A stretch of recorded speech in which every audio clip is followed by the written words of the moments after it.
New at 6 today, gut-wrenching testimony from Shannon Christian and Christian-Newsom's mothers, as well as convicted killer George Thomas still on the stand today. Yeah, this all as the prosecution calls star witnesses now in the Eric Boyd trial to take the stand in day 3. Reporter Madison Keevy has been following this trial since the beginning. So Madison, how did the jury react today to some heartbreaking statements?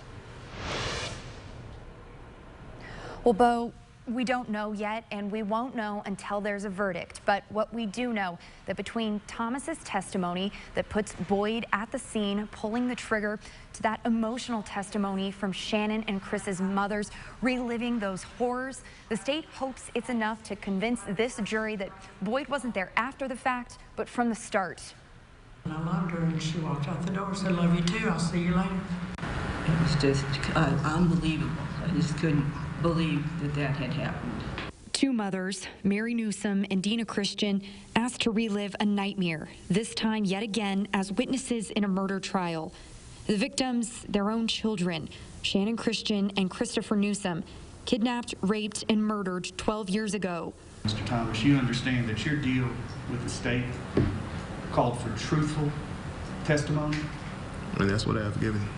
A cross-examination of George Thomas, already convicted for these crimes, focused on the inconsistencies in his story. The defense hoping to put doubt in the minds of jurors.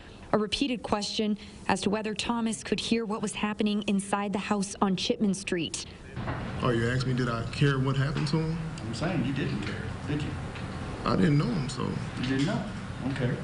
A forensics expert testifying on the size. 805.8 square feet. The state calling on former Knox County Sheriff J.J. Jones to combat those doubts. And what he gave us, I thought, was very truthful. I thought he was the most truthful one that I talked to. But you never get the whole truth, ever. I've been doing this for 39 years, and it just doesn't happen. We talk about that emotional testimony, more of that still to come. Tomorrow, looking ahead, we could be hearing from the Knox County Medical Examiner.